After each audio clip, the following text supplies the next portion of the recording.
So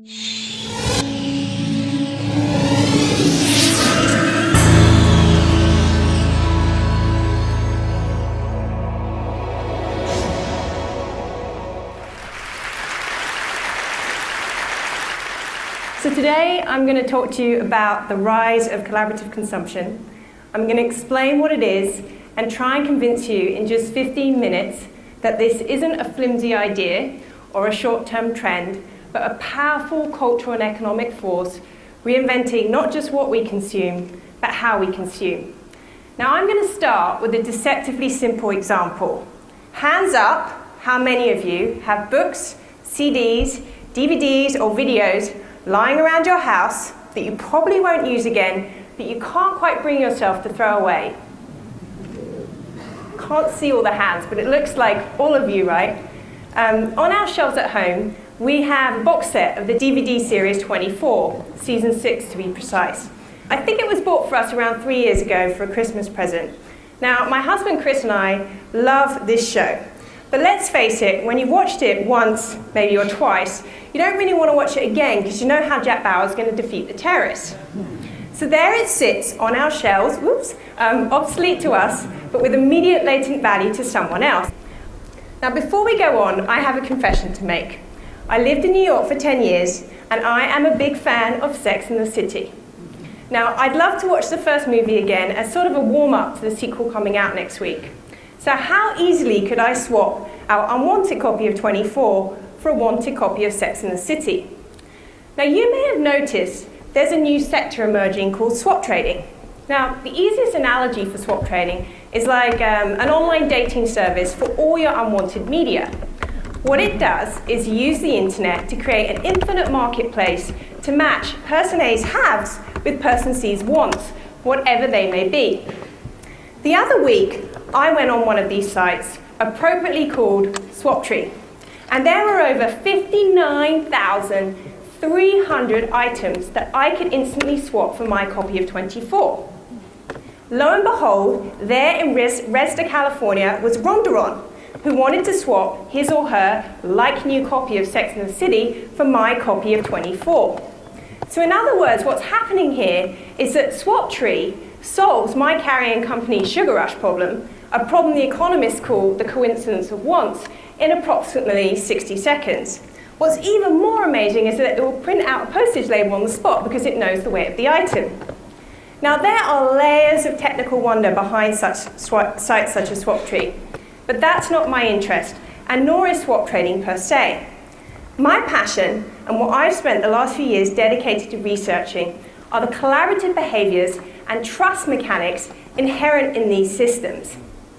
When you think about it, it would have seemed like a crazy idea, even a few years ago, that I would swap my stuff with a total stranger whose real name I didn't know, and without any money changing hands. Yet 99% of trades on Swaptree happen successfully, and the 1% that receive a negative rating is for relatively minor reasons, like the item didn't arrive on time. So what's happening here? An extremely powerful dynamic that has huge commercial and cultural implications is at play. Namely, that technology is enabling trust between strangers. We now live in a global village where we can mimic the ties that used to happen face to face, but on a scale and in ways that have never been possible before. So what's actually happening is that social networks and real-time technologies are taking us back. We're bartering, trading, swapping, sharing, but they're being reinvented into dynamic and appealing forms.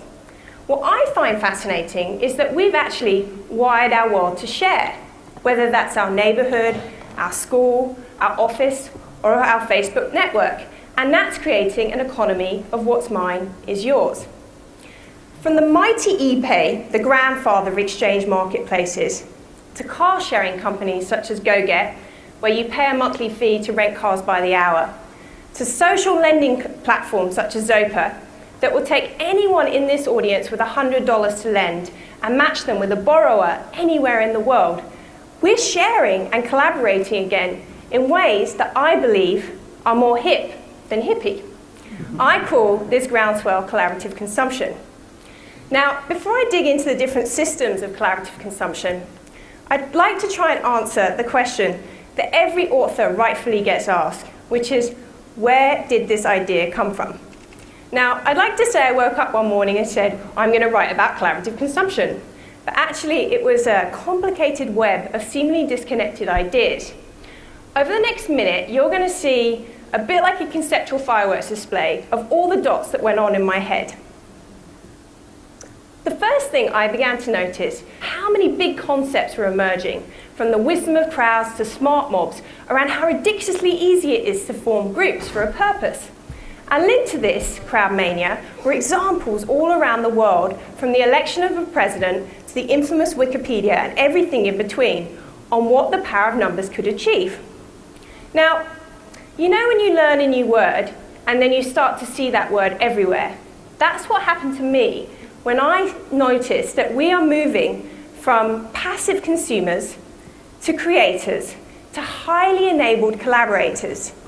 What's happening is the internet is removing the middleman so that anyone from a t-shirt designer to a knitter can make a living selling peer-to-peer. And the ubiquitous force of this peer-to-peer revolution means that sharing is happening at phenomenal rates. I mean, it's amazing to think that in every single minute of this speech, 25 hours of YouTube video will be loaded. Now, what I find fascinating about these examples is how they're actually tapping in to our primate instincts. I mean, we're monkeys, and we're born and bred to share and cooperate. And we were doing so for thousands of years, whether it's when we hunted in packs or farmed in cooperatives, before this big system called hyperconsumption came along, and we built these fences and created our own little fiefdoms. But things are changing, and one of the reasons why are the digital natives, or Gen Y. They're growing up sharing files, video games, knowledge. It's second nature to them. So we, the millennials, I am just a millennial, are like foot soldiers, moving us from a culture of me to a culture of we. The reason why it's happening so fast is because of mobile collaboration. We now live in a connected age where we can locate anyone, anytime, in real time, from a small device in our hands. All of this was going through my head towards the end of 2008, when of course the great financial crash happened. Thomas Friedman is one of my favorite New York Times columnists, and he poignantly commented that 2008 was when we hit a wall, when Mother Nature and the market both said, no more. Now, we rationally know that an economy built on hyperconsumption is a Ponzi scheme. It's a house of cards, yet it's hard for us to individually know what to do. So all of this is a lot of twittering, right? Well, it was a lot of noise and complexity in my head until actually I realized it was happening because of 4 key drivers. 1, a renewed belief in the importance of community and a very redefinition of what friend and neighbor really means. A torrent of peer-to-peer social networks and real-time technologies fundamentally changing the way we behave. 3, pressing unresolved environmental concerns. And 4, a global recession that has fundamentally shocked consumer behaviors. These 4 drivers are fusing together and creating the big shift away from the 20th century defined by hyperconsumption towards the 21st century defined by collaborative consumption. I genuinely believe we're at an inflection point where the sharing behaviors through sites such as Flickr and Twitter that are becoming second nature online are being applied to offline areas of our everyday lives. From morning commutes, the way fashion is designed, to the way we grow food, we are consuming and collaborating once again. So, my co-author Rue Rogers and I have actually gathered thousands of examples from all around the world of collaborative consumption. And although they vary enormously in scale, maturity, and purpose, when we dived into them, we realized that they could actually be organized into 3 clear systems. The first is redistribution markets. Redistribution markets, just like Swaptree, is when you take a used or pre-owned item and move it from where it's not needed to somewhere or somewhere where it is. They're increasingly thought of as the 5th R, reduce, reuse, recycle, repair, and redistribute, because they stretch the life cycle of a product and thereby reduce waste. The second is collaborative lifestyles. This is the sharing and resources of things like money, skills, and time. I bet in a couple of years that phrases like co-working and couch surfing and time banks are going to become a part of everyday vernacular. One of my favourite examples of collaborative lifestyles is called Landshare. It's a scheme in the UK that matches Mr. Jones with some spare space in his back garden with Mrs. Smith, a would-be grower. Together they grow their own food. It's one of those ideas that's so simple yet brilliant, you wonder why it's never been done before. Now, the third system is product service systems. This is where you pay for the benefit of a product, what it does for you, without needing to own the product outright. This idea is particularly powerful for things that have high idling capacity.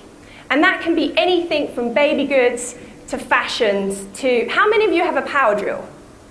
Own a power drill? Right. That power drill will be used around 12 to 13 minutes in its entire lifetime.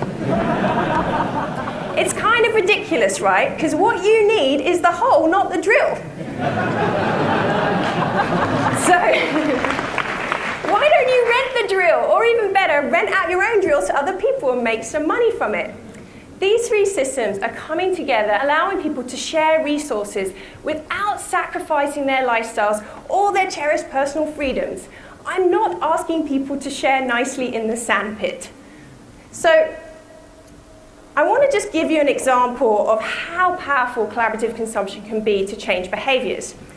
The average car costs $8,000 a year to run, yet that car sits idle for 23 hours a day.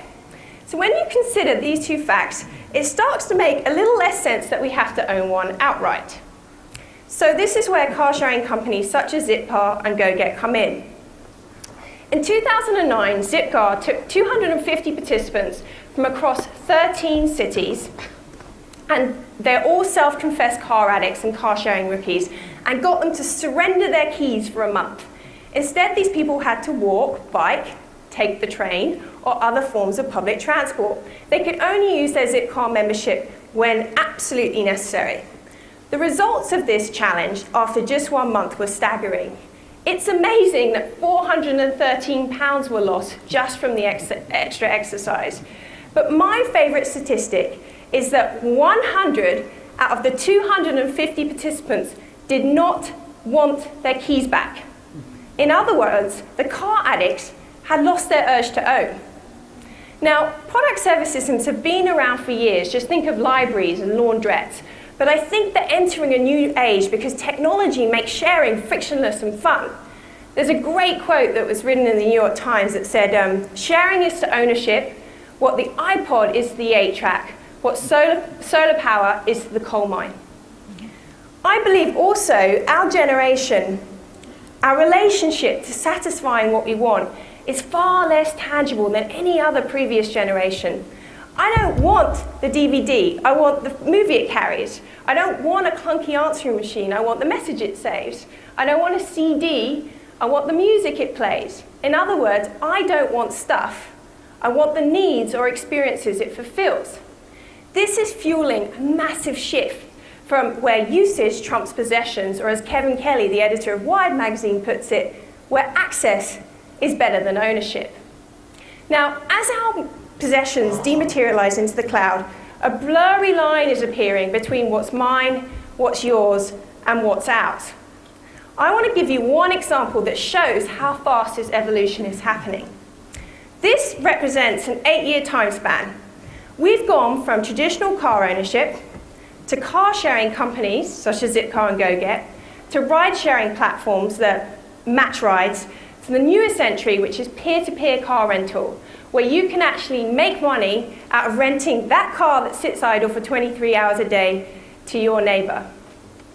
Now, all of these systems require a degree of trust, and the cornerstone to this working is reputation. Now, in the old consumer system, our reputation didn't matter so much because our credit history was far more important than any kind of peer-to-peer review. But now with the web, we leave a trail. With every spammer we flag, with every idea we post, comment we share, we're actually signaling how well we collaborate and whether we can or can't be trusted. Let's go back to my first example, SwapTree. I can see that Ronderon has completed 553 trades with a 100% success rate. In other words, I can trust him or her. Now, mark my words, it's only a matter of time before we're going to be able to perform a Google-like search and see a cumulative picture of our reputation capital. And this reputation capital will determine our access to collaborative consumption. It's a new social currency, so to speak, that could become as powerful as our credit rating. Now, as a closing thought, I believe we're actually in a period where we're waking up from this humongous hangover of emptiness and waste.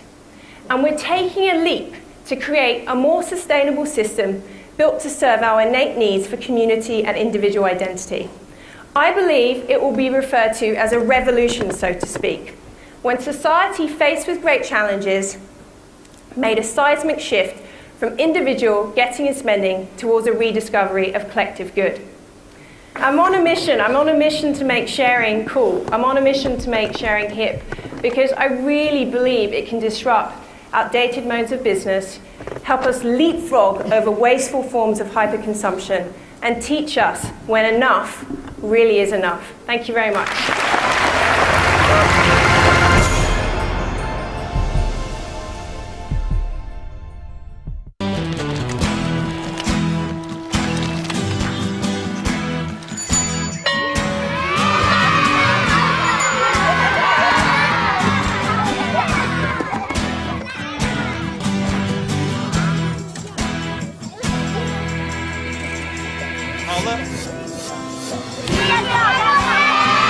Sharing.